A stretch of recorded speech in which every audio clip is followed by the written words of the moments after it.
Welcome to the NBA Pub Hub Pub Sports Radio, Friday, October 29th. Ian Cameron, Dutch Boy Fresh, and TROT Wham.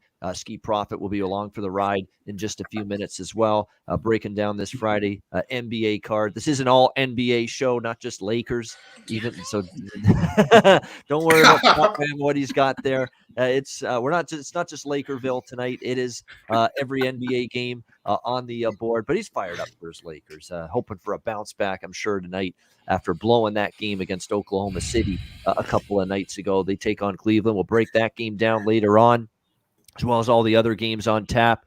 Obviously, last night, interesting night. The Knicks did everything they could to blow that game against Chicago, but they hung on for the victory last night over the Bulls. They deserved to win. They were better for the majority of the game. I don't know what happened late, but they almost collapsed, but they hung on.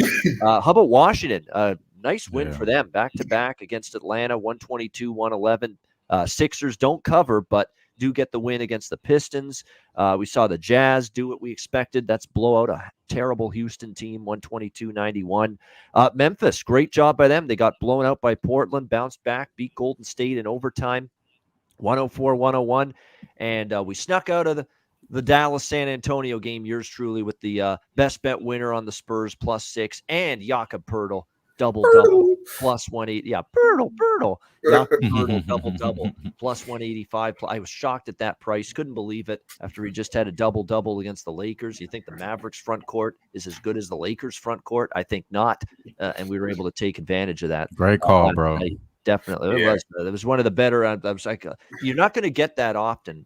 A price on a prop like that you think is just it's way off, and you think it's got a great high expectancy to cash in. That one did. So great stuff last night, but that was last night. This is now. We'll start the Friday card with Orlando and Toronto. We've got the Raptors 8-point home favorites, 206 the total in this one. Totals come down. I kind of agree with that. Raptors, to me, have the look of that team that you think is going to be a bit of an under team. Now I know they played 2 overs in a row, but Chicago, pretty solid offensive team, pushes pace. Indiana, a team that sometimes comes and goes defensively for them. I think against this Orlando team, you're going to see a little bit more potentially lower scoring. I agree with that under. I lean that way. I didn't bet the game, but I leaned in the direction where the total went. As far as the side goes, this might be one spot. Like if you're going to test the Raptors, whether they can cover as moderate favorites, this could be the spot you maybe consider it. But I still got to see it. I mean, Toronto is a -8. I want no part of Orlando, but Toronto is -8. I'm not necessarily sure I'm running to the betting window to back them laying this many points. I lean Raptors, I lean under, but probably a game I'm going to pass. We got Skee with us on this Friday. Skee, welcome in. Good to have you. What do you think here, Magic and Raptors? You're not going to catch me really playing on Orlando hardly ever this season. And I think the numbers kind of inflated for Toronto, but I still would have to play them probably first half or something like that, just expecting them to get out to a lead early and then let the game play out after that. I know they've been the better team so far through 5 games. So that's just how I lean. And I do think I agree with the movement on the total towards the under. Both teams bottom 5 in pace, but I don't know how much I trust Orlando defensively. So I'm staying off of it. I do lean towards Raptors first half. All right, lean toward Raptors first half. Someone in our chat, Precious Achua, over 8.5 rebounds. Yeah, him and Scotty Barnes. I'm telling you, you bet rebound props with them over. More often than not, you're going to win. More often than not, you're going to cash. They're very active on the glass for this Raptors team. They got a lot of youth, a lot of inexperience. They're going to take their lumps. They're going to have their terrible nights, but they are going to work their butt off and surprise some teams. And they kind of did that the other night against Indiana for sure. That's what it's going to be with the Raptors. You're going to see a lot of variance with them. You're going to see some nights where they shock a team, and then you're going to see some nights where they're just getting blown out. I mean, it's going to be that kind of year, I think, for the Raptors. A lot of ups, a lot of downs. Dutch, what do you think here, Orlando, Toronto? Yeah, man. Salute to the chat. The real ones. Appreciate y'all for tuning in. Be sure to hit the motherfucking like button like I'm hitting this plane. A fresh OG Kush. Get you right where you need to be. Yeah, man. Shout out to John Lee, my guy. I see it's Daryl in the chat. Appreciate you for joining us, my guy. Top Shelf Plays. Yeah, man. Ray Charles, I see you, bro. Yeah, honestly, this game to me was a clear backwood, to be honest with you. But after listening to a little bit of, our guy Jimmy the Bag this morning and Daryl break this game down, I honestly think that Toronto might be the play here, probably early and often, like Skee did touch on.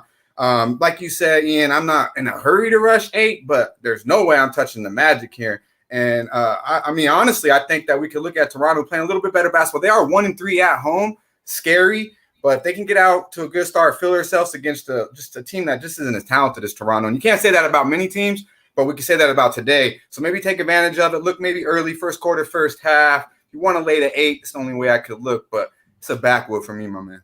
Yeah, I think we're in the same boat. We're lukewarm on Toronto. We kind of want to take them. We kind of like thinking about laying the 8 with them, but at the same point in time, it's a lot of points to be laying with a very young team. That being said, you look at the Raptors, Washington, Boston, Dallas, Chicago, Indiana. Those have been their opponents. This is by far the worst opponent they played, the weakest team they've played. So it's a step down for Toronto tonight, without a single doubt. Wham, what do you like here in this game?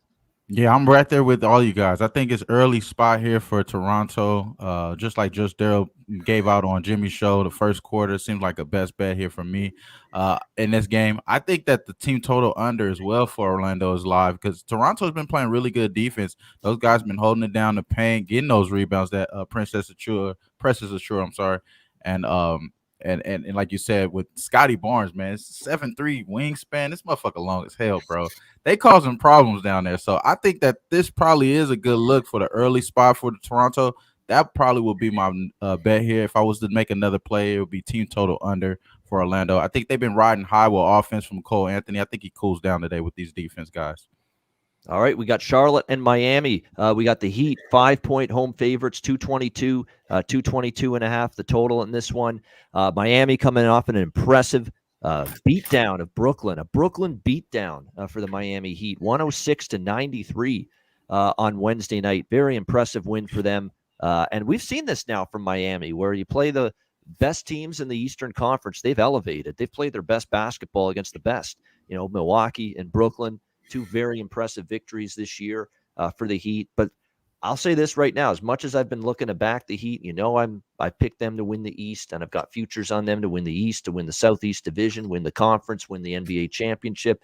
This is absolutely not a Miami Heat spot tonight. They're coming off that kind of big win against Brooklyn the other night. Keep in mind, they could be also a little bit shorthanded tonight. We don't know if Bam Adebayo is going to play, downgraded to questionable, battling that knee injury that he incurred on Wednesday night against Brooklyn. So keep that in mind. And again, with the Heat, playing I shouldn't say a lesser opponent, because Charlotte's actually surprised 4-1, but compared to Brooklyn, they're a lesser opponent. You might see Eric Spoelstra err on the side of caution here with Bam and maybe decide, don't play tonight here in this game. And Kyle Lowry as well, a game time decision. You're going to see that from him, but he looks like he is going to play through that minor elbow injury that he's got, bursitis in the right elbow for Kyle Lowry, but it looks like he's going to play tonight in this game regardless for Miami. But I'm going to stay off the Miami side tonight. It's not their spot. And look, Charlotte, we've seen them play some good basketball. 4-1 to start the year. The only loss was in overtime against the Celtics. They could be 5-0 because I think they should have won that game against Boston. They coughed up the lead in the fourth quarter, and they ended up losing in overtime in that game. I've been very impressed, man. Miles Bridges, what can you say here for Charlotte? 26.2 points per game. He averaged 11.2 points per game prior to this season. He's averaging over 26 so far in the first few games for the Hornets. So if it ain't broke, don't fix it. Ride the wave. I know Wham's been talking about Bridges in the past here on recent shows. You could look at that prop again. I think this game actually could go over. And I know Miami's one of the best defensive teams in the NBA, and they've certainly, it's shown in the early part of the season. That's a good defensive team. But in a potential hangover spot or letdown after the Brooklyn game, you could see Charlotte, and Charlotte's been great offensively. So I think maybe this could be a night where Miami's defense sags a little bit, maybe opens the door for Charlotte to score. And I think Miami offensively should have no problem against Charlotte. Charlotte will give up points. So I lean to this over here, which is at 222 right now. What do you like here, Skee, Charlotte and Miami?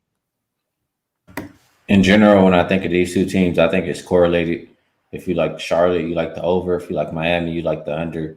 And I probably would go with Miami, but if like being downgraded to questionable, I mean, I feel like usually that's almost always going to be he's out for the game. And if you don't have Bam, that kind of You're missing a lot of defense. I don't see a lot of protection for the rim. So Yep. I would lean towards over in this game if I had to play right now. No doubt about that. Bam being out means that's going to be a fair game then for the likes of Plumlee and Bridges on the Charlotte side in terms of being able to attack the paint, attack the rim, and obviously less defense without Bam means better and probably a faster pace too. I think that could mean maybe a smaller lineup is implemented potentially. We don't know for sure, but maybe by Miami they go that route without Bam tonight, so that speeds up the pace a little bit in the game as well. So no Bam means definitely, I think, a better chance here for the over bettors if you're going to look toward that for the total tonight. Dutch, what do you think here? Hornets and Heat. Yeah, shout out to our guys. I need money. Nathan, I can only lean over. He says, yeah, man. Y'all know what to do. Hit that motherfucking like button real quick. Like, appreciate it. Yeah, when it comes to this game, no, it's clear for me. No Bam, no bueno. You know what I mean? Like, there ain't no way I'm taking. I mean, Charlotte at 6 looked appealing to me. Then it's down to 5. If Bam's in there, I kind of like Miami at 5, to be honest with you. But if no Bam, there's no fucking way I'm taking Miami in this game. We talked about how they're a little bit top heavy. Hornets been playing good basketball. We know they're going to come to play. That's for sure. I was looking at Miami minus 2.5 first half. That kind of seems appealing to me because we touched on it. Charlotte starts off slow. They did, I believe, push the first half last game, but they've started off slow in every game realistically in the first half. So I see people out there like in Charlotte first half, first quarter. I don't know, man. This might be a spot where they could, catch Miami lagging a little bit. But so far, what I've seen this season, Charlotte plays their best basketball in the second half of the game. No, but when it comes from Miami, I mean, I think Melo's going to have a little bit of trouble with Lowry on the court if he plays. I mean, he a bulldog, I know all you guys are big Melo guy. He nice. He's still young. I mean, he's a little puppy cat out there when it comes to Lowry. He'll swarm his ass. This would be like Holiday on CP3 type of shit, maybe. Maybe not to that extent, but it'll look something similar. I don't look for LaMelo to have too big of a game if Lowry can stay out of foul trouble and stay on the court. So I do think Miami's a better team, but it's one game. Like I say, no Bam, no bueno. What's my man Daryl saying? Contract year for Miles. Yeah, he's been showing out. I seen that in the preseason. We got on it early, and Wham is a little smarter than me, and continued to back it. Because I don't know why the fuck I haven't went back to the window with my dude the last 2-3 times. But yeah, we talked about it early and continued to go. I got off Trae Young yesterday, and that motherfucker had 9-10 assists in the first half. Yeah, easy. You said it too. It's gonna hit this and you great call Wham me. Scary ass motherfucker couldn't go back to the window, and it was easy money. Great call, bro. But yeah, in this game, it's to me, it's Big Bam. Wait on that, and then then make your decision after Big Bam Bigelow's playing. Yeah, for me, Miles Bridges is absolutely a bet for me over 18.5 points. I mean, this is a guy that scored 30 or more in 3 of the 4 games. James Borrego, the head coach for Charlotte, just singing the praises of Bridges and the development, the improvement, unlike Ben Simmons, putting in the time and the effort to improve himself in the offseason.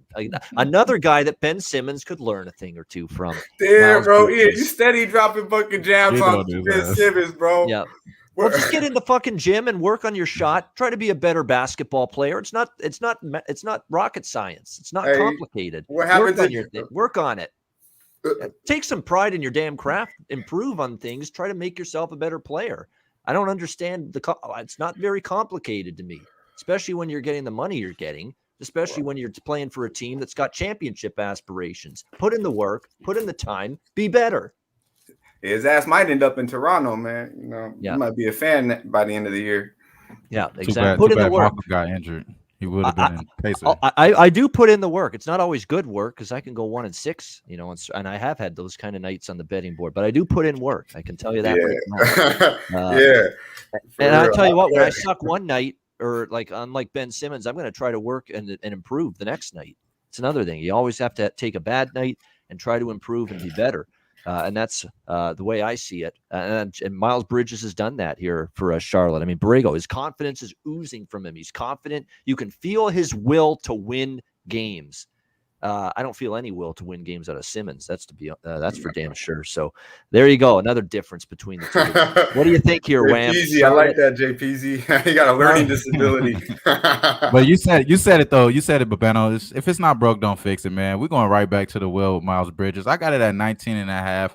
I wish I could get the 18.5. That sounds good. Ladder I'm actually season. not even worried. I'm not worried about Bam being in the lineup. Now, obviously, it was preseason when they played, but my boy Miles Bridges had 22 points in that game, and Bam was in there. You know, it was preseason, but I don't think I should be too scared here in this matchup here, to be honest with you guys. And like my guy Daryl said, it's a contract year. The boy turned down about $100 million. Man, he gonna get more than that this time around.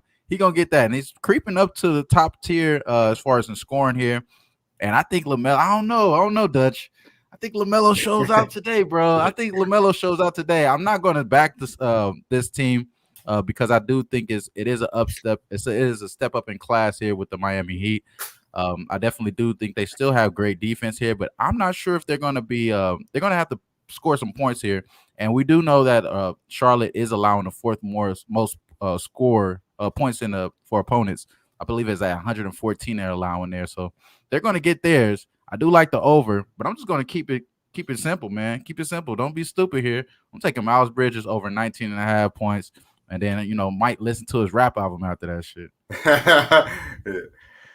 All right, we got Indiana and Brooklyn. Brooklyn, 8.5 point home favorite, 222.5 the total. The old Jay-Z song, Brooklyn, we go hard, we go hard. They didn't go hard the other night. They got rocked by the Miami Heat. It was an absolutely tough loss for them, just not good enough from the Brooklyn Nets. Really, it was offensively where they failed in that game. Miami only shot 40% from the floor and 28% from three-point range against Brooklyn. But Brooklyn didn't shoot the ball well at all. That was a problem. They got, I believe, outboarded as well in the game significantly. Yeah, 62-42. That was a smashing. That was a plus 20 rebounding edge for Miami the other night against Brooklyn. And that was a big significant factor in Miami getting that victory. Brooklyn had 15 turnovers as well. Not good in that game. So it was just a bad floor game. They didn't shoot well. They got crushed on the glass. And offensively, they just weren't able to have the ball as much because of the turnovers. So, and when they did have it, they didn't shoot well. So a lot of issues for Brooklyn there in that game.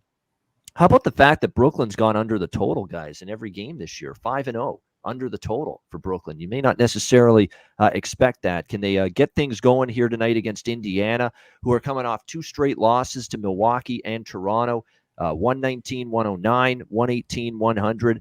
I'm going to be proactive for Brooklyn here and think this is a night where I think they can step it up offensively, and they should be motivated to do that after getting whipped by Miami in their last game. I don't really trust Indiana here. And Brooklyn, they did crush Washington before the Miami game. So they've shown the ability to, when they're locked in, they can take care of business, win games by margin.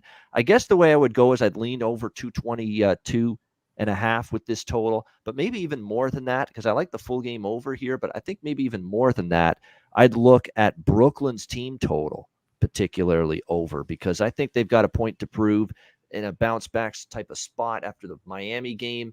And it's not like the Pacers have played shut down defensively at that end of the basketball court the last two games. So I think the Brooklyn team total over could get there, and I lean to the full game over 222.5 as well.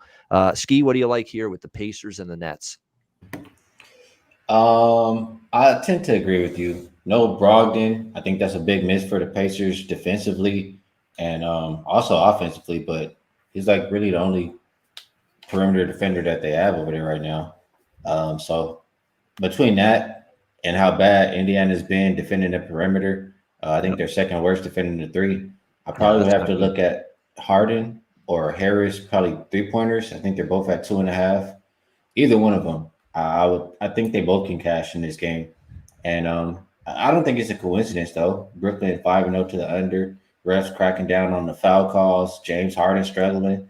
I mean, all kind of correlated. But if they're going to get right, I think it could be against this Pacers defense without Brogdon in the lineup. So I lean over and those two props that I mentioned.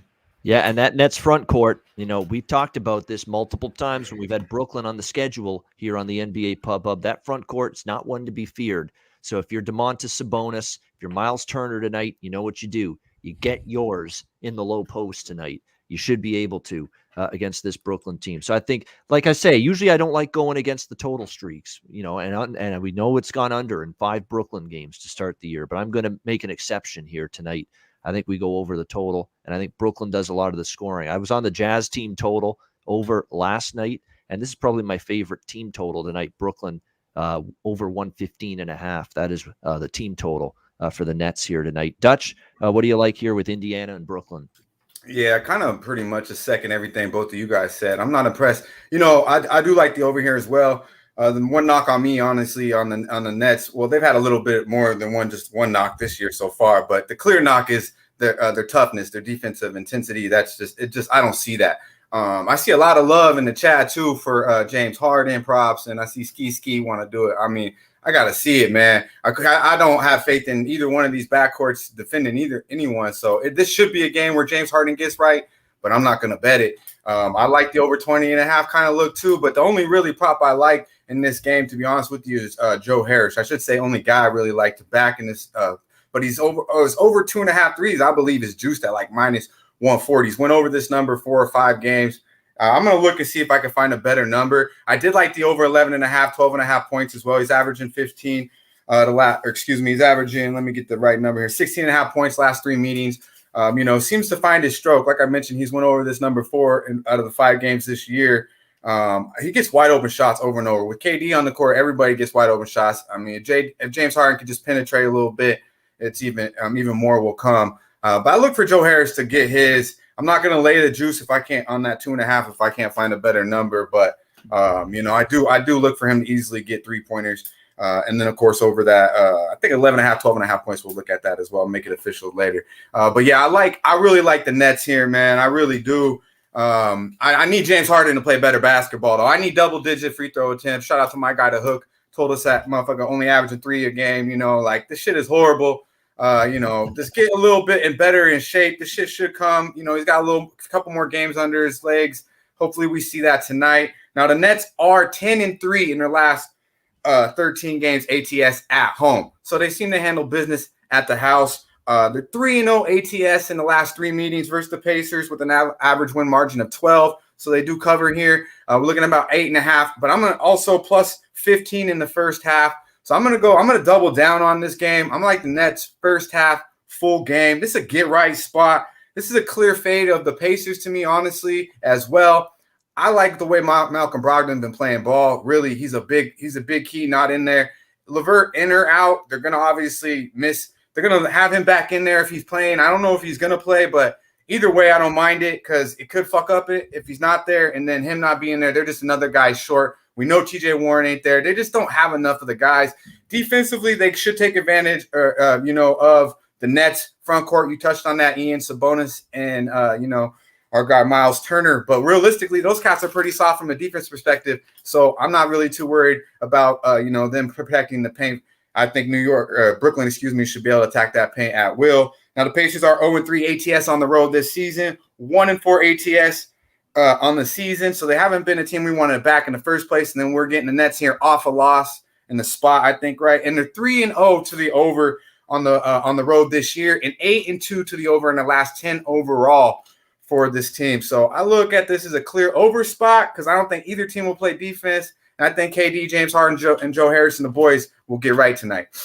Yeah, and Malcolm Brogdon, of course, suffered the injury against Toronto, and this poor guy, he's had so many injuries. He's had a bad, run of it in terms of getting hurt constantly the last couple of years, and he's already out. And Cap a lot pops has gotten to what I'm just about to get to, and that's someone's got to take up the volume shooting. And someone's going to get more minutes. Someone's going to get more opportunities to shoot the basketball tonight without Malcolm Brogdon. And Chris Duarte is absolutely one of those guys I would key on from a prop standpoint tonight. 16.5 is his prop number here over points. I like that. Over 16.5 points here for Chris Duarte. You look at his recent numbers for the Pacers in recent games. 14 against the Raptors. Keep in mind, his usage is going to go up tonight for sure with no Malcolm Brogdon. Before that, he had 18. He had 19 in the 2 games against Milwaukee and Miami. So to ask Duarte to get 17-plus points on a night with no Brogdon, where you think he's going to get more field goal attempts,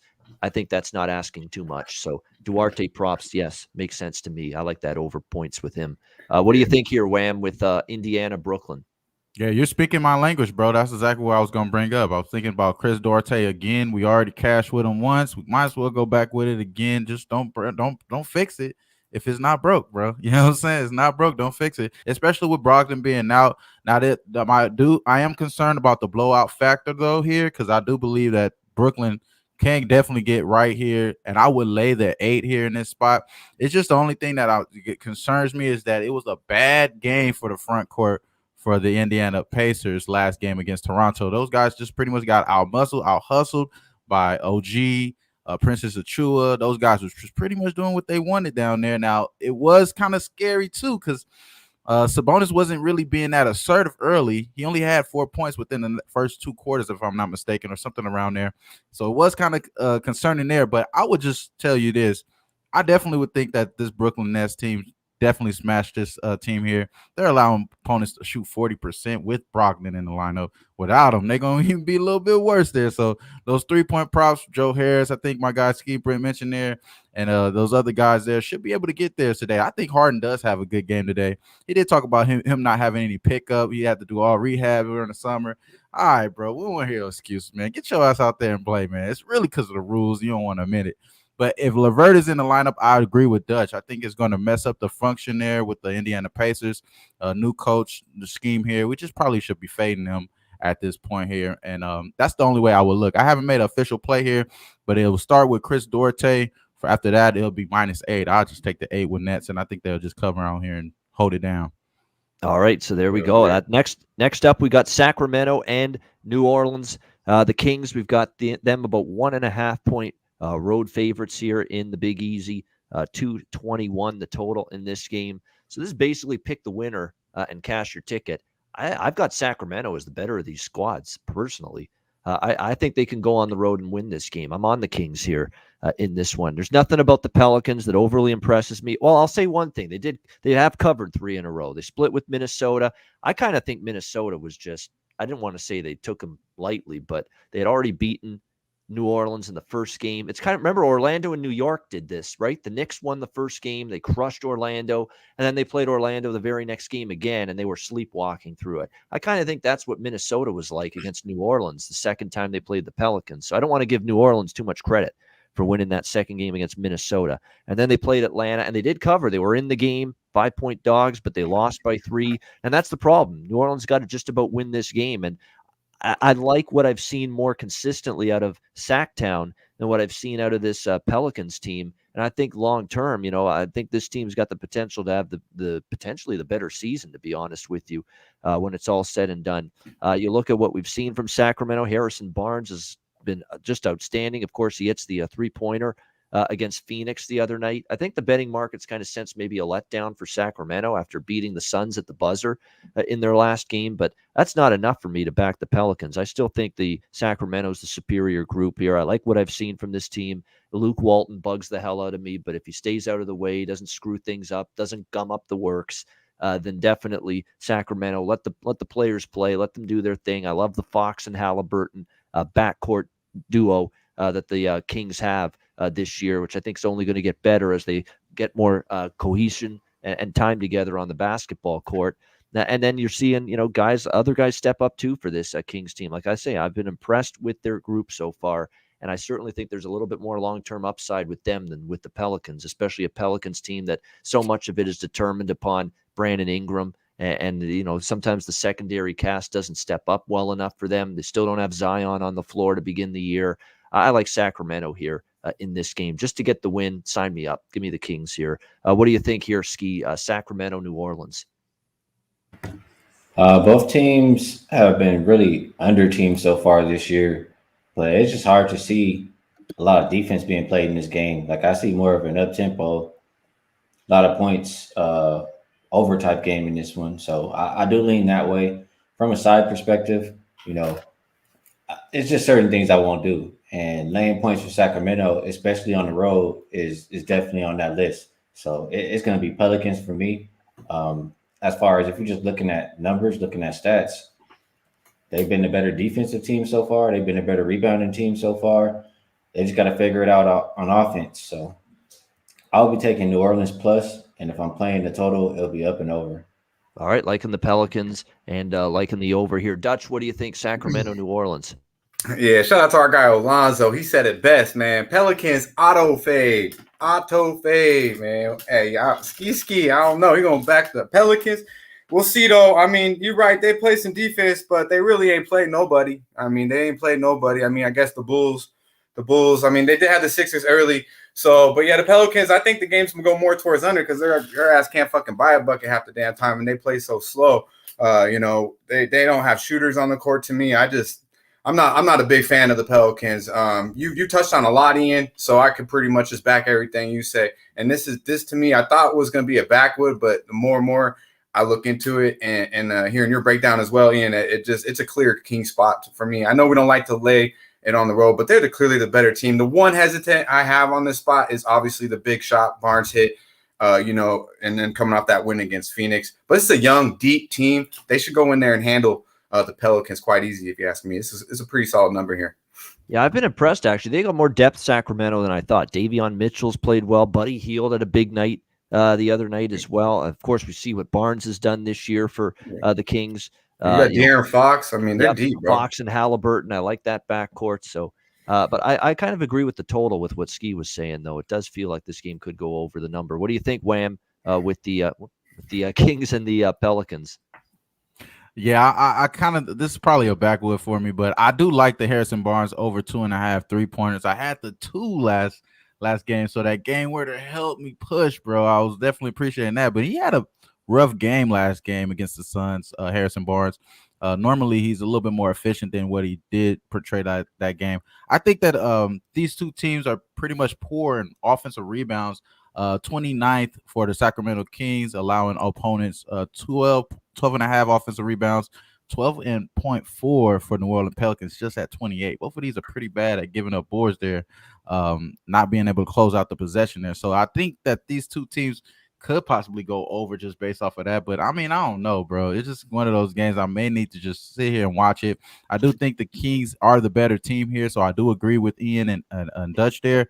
It's just a little bit tricky, man, especially with this team with the Pelicans. They are built around Zion. I do think that, but they may be able to figure it out in the midst of waiting for Zion. And this could be a game that they figure it out. So I'm going to stay away from it. But I do like the Harrison Barnes over 2.5 threes at plus 120. That seems like the best bet, in my opinion, for this game. I mean, Sacramento went into Portland and beat them, and then went into Phoenix. They're going into New Orleans and no business. New Orleans 0-2 at home. They play competitive ball, but they don't even protect that home court. This is a king spot right here, baby. It's still Luke Walton behind the helm, dog. That's What you got to say? Don't do it. Don't do it, man. Come on, it's just the Kings on the road, man. I get Kings on the road taking points. I think Skee's interested, but. So you think Brandon Ingram's going for 30 plus tonight and Big Val's going to 20 and 15? I think he's getting that rebound prop somebody just posted for sure. You saying that like it's not doable? Shit, Ingram could go for 30 any night, and Big Val could go to work too. All right, this might have to be. You might have to owe me a makers on this one, bro. Kings handling business. Sacramento,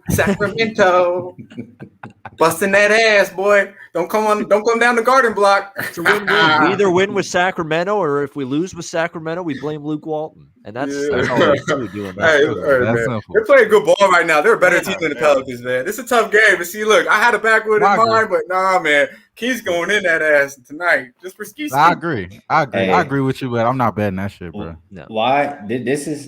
I'm surprised Dutch didn't say this because Dutch usually be sniffing it out, but it's one of those razor games right here. Yeah, everybody's betting the Kings, and the line's going the other way. I had the backwood in mind. That's why I told you. But he is breakdown and I'm on auto fade with these Pelicans. So why am I gonna leave some money on the table? Plus, you're gonna get cute with the Pelicans. Look. I'm gonna have to be on the other side of that, my guy. Well, that's what happened with the Bulls and the Raptors earlier this week, and Chicago still covered though. So that's why you always have to take those little line movement situations with a grain of salt. They don't always work out well. That's for sure. All right, LA Clippers and Portland. Portland 3-point home favorites, 222 the total in this game. What's that Eminem and D12 song? Schizophrenia. How many of you got it? These two teams have it. The Clippers and the Blazers. I don't know what we're going to get from them from one game to the next. Like, can you figure out the Clippers? They just destroy Portland, earlier this week. And then the last game against Cleveland, they lose outright as favorites. And that's That's been the Clippers this year, and that was only their first win when they beat Portland. They lost to the Grizzlies and the Warriors before that. And then on the other side of the fence, you got Portland. They crushed Phoenix. Well, they lose to Sacramento at home. The aforementioned Kings. They beat up on Phoenix big time. They get crushed by the Clippers, and then Chauncey calls them out, Chauncey Billups, and they roar back against Memphis and beat them down by 20 points. So which Blazers team is going to step up tonight? Now, you do have Portland trying to avenge that awful beatdown they suffered at the hands of the Clippers earlier this week. It was just a few days ago on Monday, 116 to 186. I won't bet against the Portland Trailblazers based on that, but we're still asking them to lay 3. And it's not like the Clippers are coming in here and laying down after the Clippers got bombed by Cleveland a couple of nights ago, 92-79. It's just two teams. It's hard for me to find faith in them. It's a correlated game probably, too. If you like the Clippers, probably lean under. And if you like the Blazers, you probably lean over. Of all the games tonight, I don't really have a strong feel for either of these teams right now. So it's a difficult one for me to get involved with. Skee, what do you think here, Clippers and Blazers? Yeah, I'm sure. I don't think everybody's going to agree with me on this game. But, hey, man, I know it's revenge and all this type of stuff, quick revenge because they just got blown out. But Paul George's been getting revenge on Lillard ever since he sent them home from OKC. I mean, he takes that shit personal every time he plays against them. And Clippers off of a loss to the Cavaliers. I mean, Clippers off a loss been a good play for a while now. I'm just putting all this stuff together, and I think it's Clippers 7-0 straight up the last 7 games versus Portland, 6-1 against the spread. Give me the Clippers, man. Paul George's gonna continue to go after Lillard every single time he sees him. Yeah, but they got to show me too, Portland. They can play a great game. You know, they played a great game because Chauncey Billups is like the parent with the kid, and they kicked them in the pants, and then they got in shape for one game against Memphis. They got to show me they can bring that effort, bring that defense like they did against Memphis when Billups isn't chewing their ass out, after a bad game. If what's the name? If Powell's out too, Clippers money line. You don't even need any points. Yeah, I mean, obviously Powell not only shooting the ball, but defensively, it is a major impact loss for the Blazers, him not playing. And the latest, let me see if I can find out the latest, very much in doubt whether he can play tonight for the Blazers. Dutch, what do you like here? Yeah, shout out to our guy Big Show behind the scenes. I don't know, I forget how many likes he said, but we got 219 motherfuckers in there. Not enough likes. Take a minute, hit the motherfucking like button. Real quick like, muchly appreciated. Shout out to our guy Ray Charles with that great prop the other night, Kevin Durant. I believe he hit the prop in the first half over them rebounds, man. You seeing real clear, my guy. Real clear, Ray. Keep it up, my guy. Keep it up. I believe he likes KD tonight too, and drop it a little bit on the over because 8.5 minus 140. So take the alternate line and get the juice on there because I'm pretty sure he'll get double digits rebounds again. But yeah, my guy Andrew G, I see you. Yes, sir. So when it comes to this game, Skee going against the Rip City, the Blazers, so he gonna be on the Clippers and the Lakers tonight. Well, it's gonna be a Friday night for our boy. I tell you that. Clippers and the Lakers. I know it's coming. So, yeah, man. Let's see here. When this game, I could only look the Blazers at home. But do I want to lay 3? Like, this seems kind of tricky to me. It was 2.5. Now it's 3. This to me seems like it's going to be like a one possession game going down, clear Blazer spot to me, in my opinion, after what the Clippers did to them at the house. I mean, that was just an ass whooping from the get-go. And Dame still hasn't had a game yet. He still hasn't had a Dame game yet. A Dame time game. Like, I'm looking for that. Could be Friday night. They ain't got shit to do in P-Town. We know that. So they're gonna be loaded up in the motherfucking in that arena, going crazy for the Blazers. Show out, trying to clip them motherfucking Clippers. I could only look Rip City here. This is a tough game though. It is a tough game. I think you can maybe look for the Clippers to start out maybe a little hot, maybe get on Blazers second half and play it because we know the Blazers are never out of a game with the way they can shoot the 3 with CJ. I'm not mad at CJ props. But I think Dame's going to get right. I'm going to look into it a little bit. I'm going to do the wham and let the day kind of just play itself out, see how we go. And if Dame might end up on the card and the Blazers might end up on there as well. But I hope I have patience with this because I think I can see a close game and maybe the Clippers starting out a little hot and then the Blazers doing what they do, come back and getting that W. So this kind of looks like an in-play game to me. But I don't like betting the Clippers in this spot, I'll be honest. But if no Powell is out, then I agree completely with what Skee said, and the Clippers have to be the play because I think Norman Powell is the third best player on that team. They need him out there. He sets the tone, too, a little bit different from the defense. He can carry a little bit from the defense, him and Covington. That carries over. When you got CJ and these other motherfuckers out there, I mean, there's no defense whatsoever being played. So I look for Paul George and Reggie Jackson to do exactly what they did previously and continue to score as well. Yeah, and another thing we talked about earlier in the week, how of all the Blazers so far this year, CJ McCollum's been just having the hot hand shooting the basketball. It's continued. I mean, 34, 28, 20, 25. And keep in mind the 20 points, the low water mark was against the Clippers in that in 3 quarters.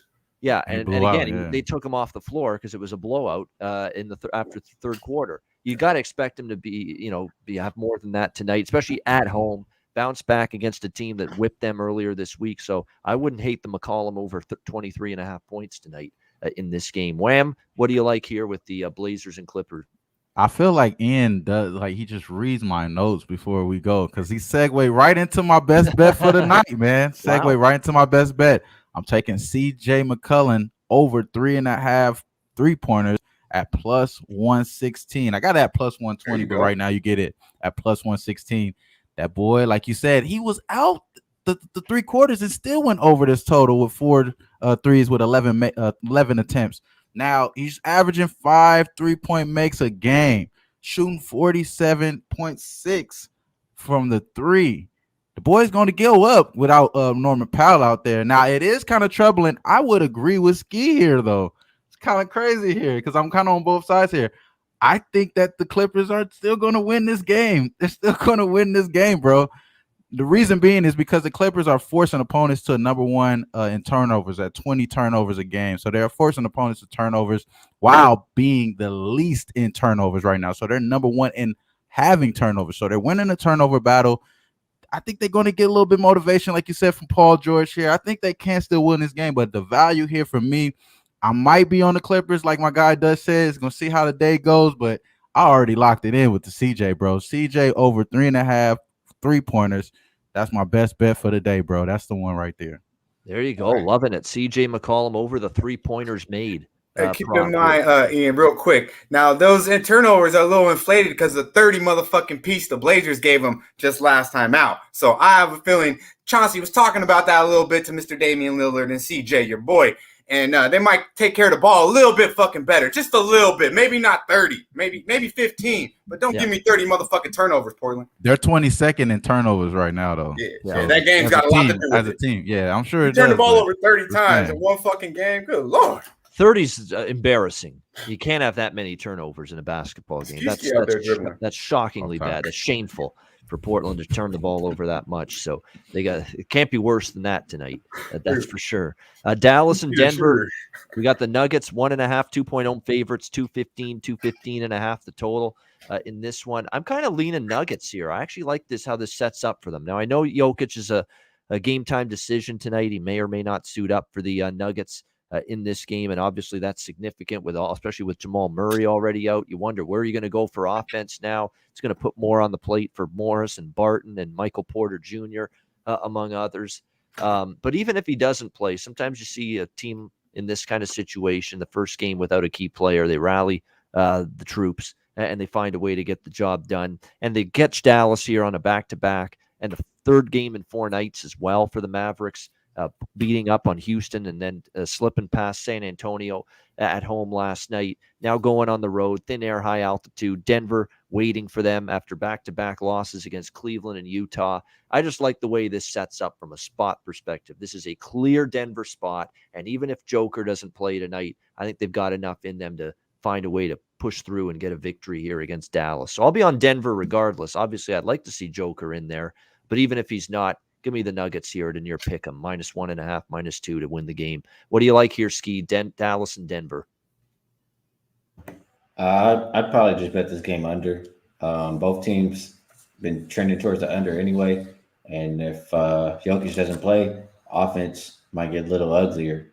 So I think we get less points in this game. And if I had to take a side, I don't know, it just kind of feels like a setup game. Like everybody knows Joker got hurt. Everybody's going to bet one side.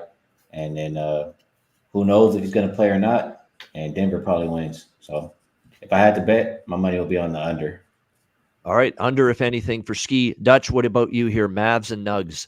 Yeah, shout out to our guy Mally Mal. He Dallas's horrible first quarter, I believe he said. Yeah. So I think he like big on that under first quarter. The numbers back that up to under first quarter there. That's a look too. I stay away from them first quarters.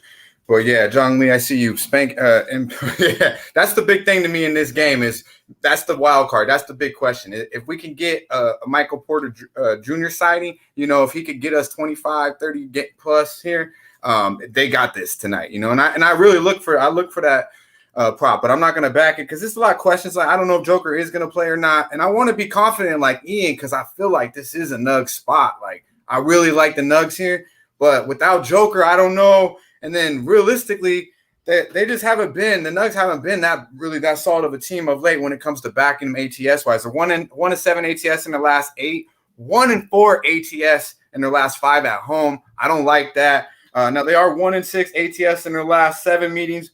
The Mavericks against Denver. So Denver does handle them. And the Mavs are 1-5 ATS in their last 6. So to me, these are two teams where I think this could be a clear Denver spot. But without Joker and their best player, I'm a little hesitant because one thing I know is they don't share the ball that well. They're not, and Joker's that guy out there. He shares the ball very well, sees the court very well. So they're gonna lack that. But they need it. But what this comes down to, we talked about Michael Porter Jr., but this is a bench. This bench for Denver's got to improve. I've heard Mike Malone saying they're gonna get Bones in there. Hey, Bones, they got to get some points. Someone that can get out there and get some buckets. Jeff Green's got to improve. Shout out to our guy Turnsy. I see you, bro.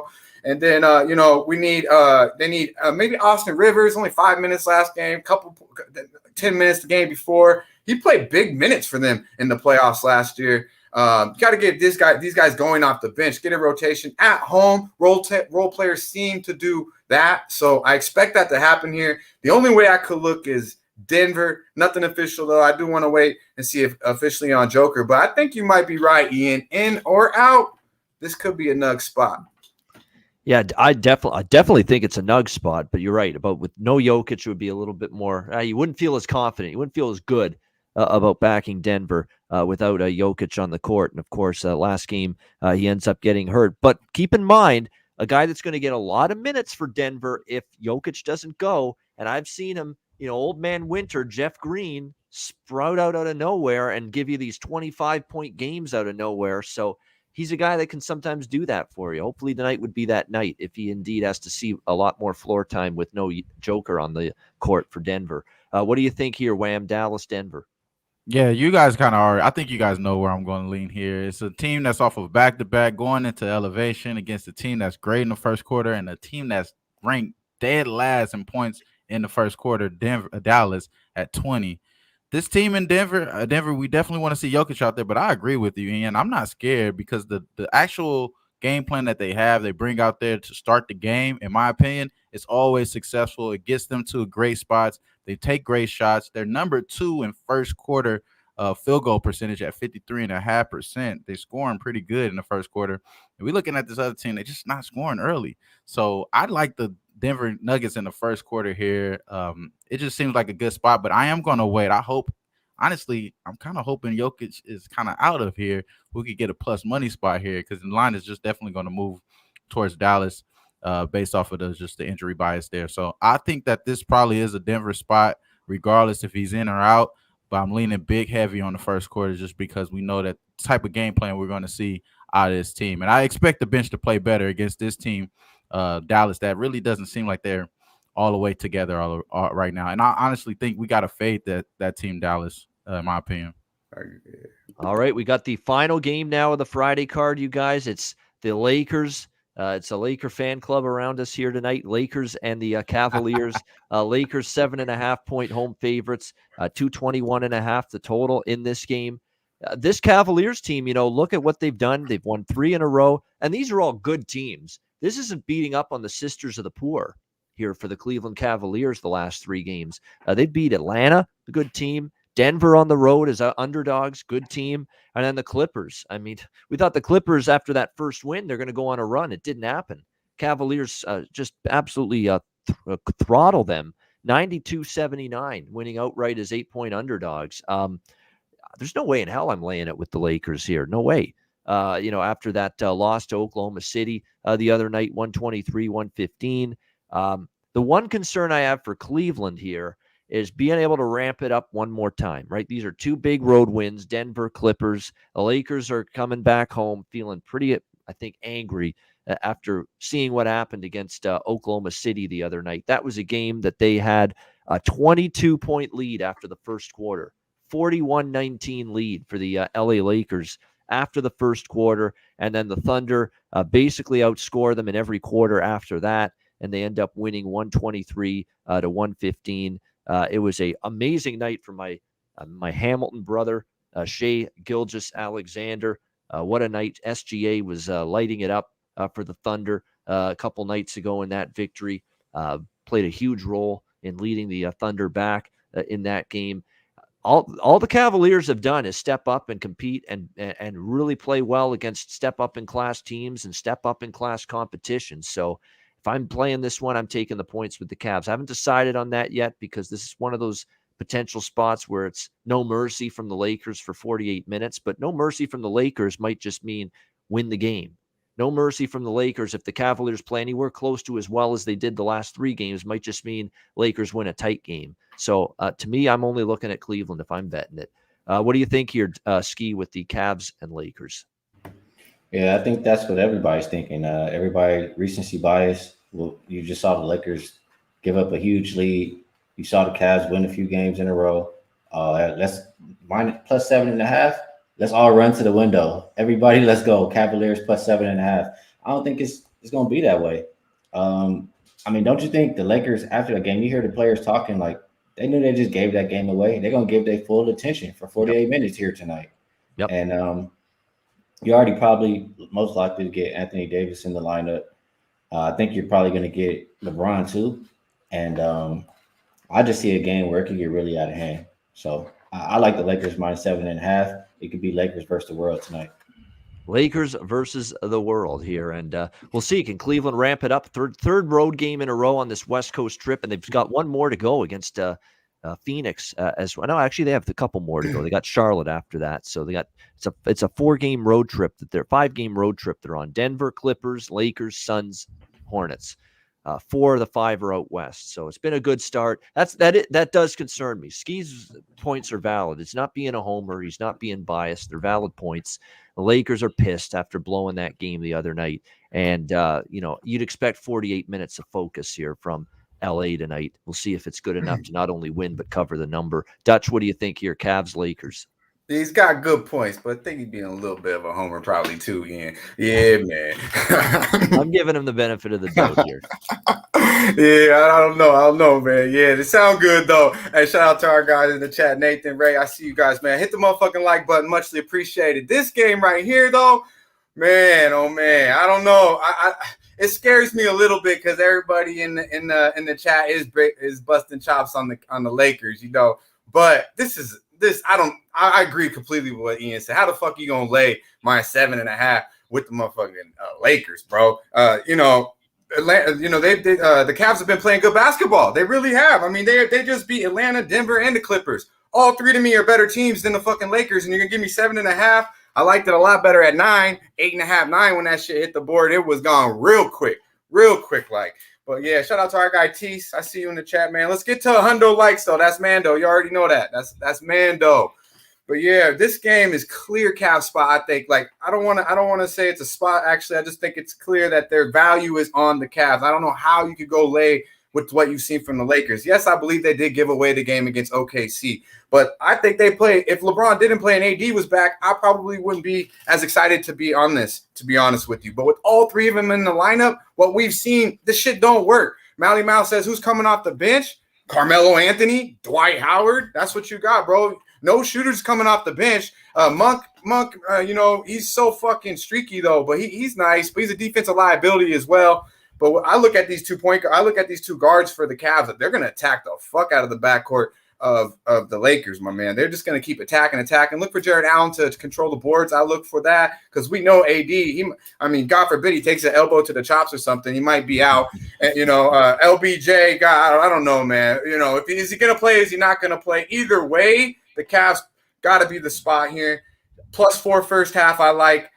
I understand where Skee's coming from with all the world. He's trying to. That's his way of saying, "Oh, the whole world." And I get it because the line has dropped and everyone's on the fucking other side. But to my personal opinion, I think simply that there's no fucking way you could bet the Lakers -7.5. So I have to. I'll just strictly principle take the touchdown in the hook. I'll go Lakers as well, or excuse me, Cavs full game as well, +7.5. You had it, man. Get them Lakers. No. Because your ass is always late. I almost rocked the Laker hat today, and I was gonna be like a fade hat, like our guy Sharkwater Nate, the fade hat. But I was like, nah, I can't do it. I don't want to put that ugly ass hat on. I'll let Wham rock it. I think LeBron is Phoenix hoodie on, so I feel good about that. Because every time you wear that hoodie when the Lakers play, I remember them getting their ass whooped. So keep it rolling, my guy. Keep it rolling. Bring that orange out, not just for Halloween, but anytime the Lakers play. Yeah. It's bright as fuck in here, bro. Yeah. Oh, wow, bro. That's a WNBA hoodie to the chat. That's a WNBA. I think LeBron's going to play. I mean, they've got him listed as questionable. But the whole chat loves the Cavs. They're Cavaliers today, though. I see it. Yeah. I think you bring out the LeBron artillery tonight because, like you say, he hasn't played the last 2 games with that damn right ankle that keeps being sore for him. He's playing through it. But I think he'll play. Anthony Davis will play through his knee, which has also got soreness. And by the way, it's not the price that we got with Jakob Poeltl tonight, but Anthony Davis double around even money. I do like that one quite a bit. Now I know with the Cavaliers, we're talking about a guy that's tough, and Jared Allen. He won't back down against anybody, but he's still out muscled against a guy like AD. So I think AD double is probably a good bet here in this game. And he was one of the guys that was vocal after that loss to OKC, saying, we know we're not supposed to lose a game like that. When you've got that kind of lead, you're not supposed to lose it. So the AD double feels like a pretty good bet there at -110. What do you think here, Wham? Cavaliers and Lakers. Yeah, shout out to Abby Jackson. Dutch is supersticious. Yeah, man. Hell yeah. Hell yeah, man. I ain't fucking touching that Lakers hat today, goddammit. No, but I am superstitious too. That's why we changed the background. I got my AD shirt on and shit. I didn't bet the Lakers yet. Now, this is definitely the way I'm leaning, though. I'm thinking the Lakers is probably in a good spot here. Got the Cavaliers in L.A. just getting to the beach, smoking a good weed, finding some bitches and shit. They might be out here just chilling, bro. They might not care. They already won against the Clippers. That's house money at this point with this JB Burkestaff-led team. I do love this team, though, as far as the Cavs. I was high on them coming in early. So I do understand the respect that they're getting here. But we got to remember, this is the Cavs still. They could fall themselves seeing big lights, seeing all the stars and shit. This is a LA scene that they're about to be experiencing. I'm not just trying to downplay that as much, but I think the Lakers do bounce back here. I think they win by double digits. I do think Russ does turn down the turnovers, hopefully, man. He had 10 turnovers last game. We always bring up his turnovers, but, man, if he continues to turn over the ball, we're not going to have a shot. So I think he turns down the turnovers here. He's probably going to have the ball out of his hand with LeBron in the lineup. I think that the Lakers are really in a good position here. I'm not going to take them early because I believe that the Cavs are a really good first quarter team. They've been playing really well early, so I wouldn't take the Lakers early. But full game, I think this is easy pickings for the Lakers, honestly. They should be able to take care of the matchups here. I do like the big Jared Allen and Mobley. I do like those guys a lot. But I just think that this may be a little bit too much bright lights. Even though Mobley's he just went to USC, should be familiar with the area, so there's nothing shouldn't be surprising him here. But yeah, maybe home cook, maybe, but it's definitely gonna be a lot more home cooking, I think, for the other side here. And I think the quotes that you're hearing from Vogel and definitely just talking about their defense, they should be able to tighten up their defense. That's what I want to see from the Lakers here. Them tighten up their defense. This should be an easy pickings here. Even though the Cavs have been holding opponents, I believe, like 30% from three, I don't think they're going to hold this team in the Lakers. They're going to shoot threes well. Maybe get LeBron back and shoot them long-ass threes again. He knocks those down. So he's been shooting pretty well. Hopefully him in the lineup just only helps us there. I like the Lakers here. This is probably one of those stocks that Dutch has said, man. If later on down the line, we look at the Miles Bridges cash. We look at some other cash. I'm like, you know what? Maybe the Lakers is the play. We're going to just probably hit the Lakers later on. Leave it in the account. Leave it in the account, my guy. Leave it in the account, bro. Stay so away. Evan Mobley, you mentioned the lights being too bright for him. He's had double-doubles 2 of the last 3 games. Against the Clippers in that last game, the 92-79 win, he had a double-double, 12 points and 10 rebounds. And now he's in LA again. He's close to home, certainly fired up, I'm sure, playing in LA. He's got a tough matchup here dealing with AD and that Lakers size down low, but I'm looking at this right now, and I don't know if lightning will strike twice like it did with Pirtle last night, but with the big plus price on a double-double prop, but Mobley plus 310, a double-double. I'm so tempted at that price. Nice. Oh, 2 of the last 3 he's had one, and he had one against the Clippers the other night. So, Hey, don't look now. Zubac St. Davis, I get it, down low, but still. Don't look now, but Kevin Love's averaging 10 and 7 and 22 off the bench. I mean, he's playing a little bit of solid minutes right now. Give him a little decent love off the bench, so to say. And then they got Rubio coming off. I mean, Mal was asking who they got coming off the bench. Osmond, they got a little squad over Rubio's here. Averaging like eight assists, I think. Rubio's balling. Yeah, I mean, he's killing it, bro. Rubio, just don't shoot the fucking ball, Rubio. Dime that shit. Facilitate, drop the dimes, get the assists, facilitate. You don't have to shoot. That's exactly what you should be doing. And he's definitely been doing that for the Cavaliers. All right, briefly on baseball, I lean over with the Braves Astros. I don't feel strong about the side, but I lean over 8.5 in that game. College football, the only thing I like is UNLV, first half full game split against Nevada. I think it's just too many points in a rivalry game like that. I don't have a strong opinion on the other game, Navy-Tulsa, but I like UNLV a little bit. First half full game against Nevada. So there's my baseball. And in hockey tonight, Washington team total over. Washington over 5.5 against Arizona. I think Chicago, Carolina over is a good way to go as well. Those are my favorites in the hockey board as well. So there you go. The other sports, what I'm on tonight. We got best bets coming up. We've got Dutch's Freshest Look coming up. We got 282 live viewers right now. Hit the like button. If you haven't done that already, make sure you do that right now. We'd appreciate it. It helps us out immensely. No Jack of the Day. Make Skee smile. Make Skee smile. Someone's got to do something to hit 200 likes. He'll smile. He'll give you a nice little cheesy motherfucker. Yeah. It's the end of the week. I'm hungry. It's all my stomach's growling like a motherfucker too. Put some food in front of him. Yeah, there we go. Put some food in front of Skee right now. He will smile for you. Way up, stay with it. We got the bottle of champagne on deck. Everything. Great show, guys. Great week. I mean, it's been another great week of shows. It's been always fun here on the NBA Pub Up. We'll get to our best bets. Freshest look for Dutch as well in just a second. First, Manscaped, Southtown 101.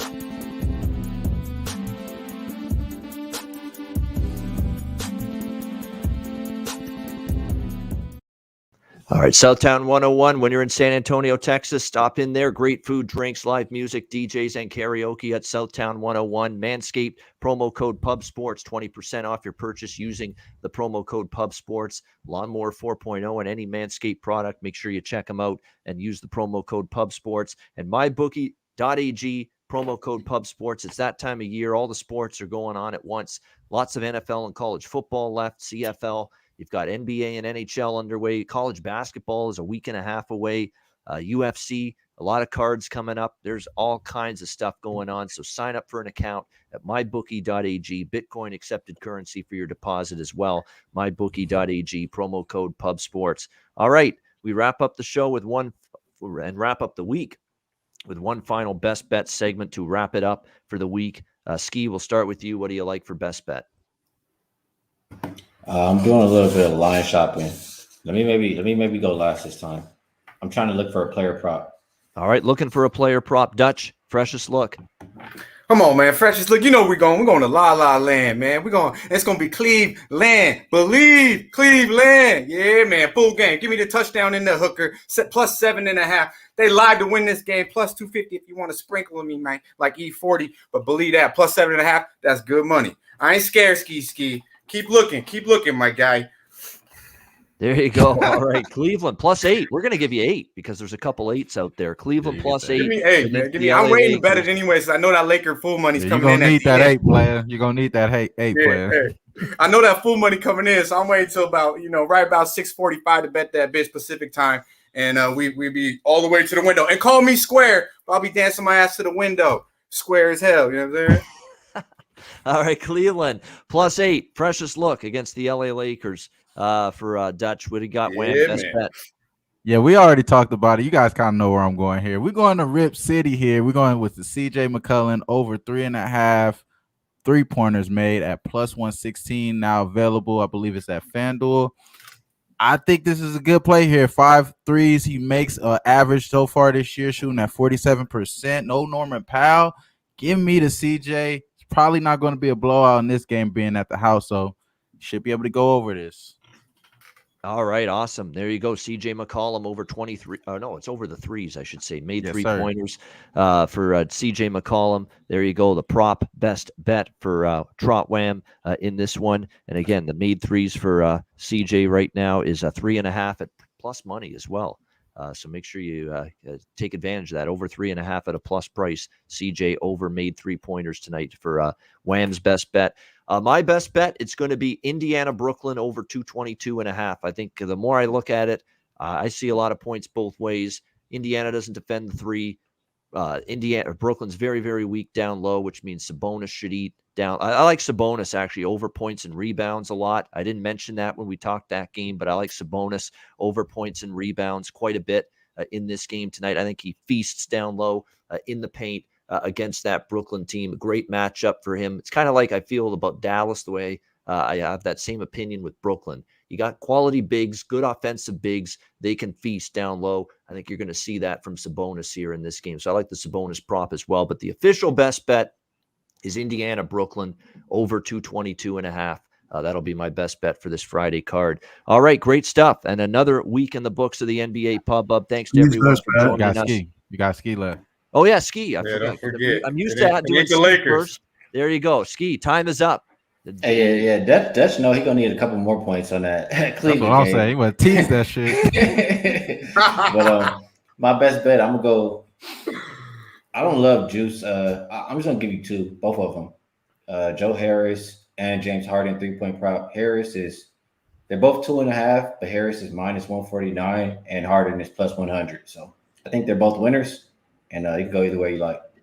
There you go. Liking a couple of props there, Skee, for best bets for this Friday card. Great week of shows. We're back again Monday, 4 p.m. Eastern, 1 p.m. Pacific. We'll be rested and refreshed after the weekend and back for another week right here on the NBA Pub Hub. But make sure you tune in. We got UFC coming up tomorrow. Live stream going on with that. Tomorrow morning. What time? Big show? I think it's 10:30.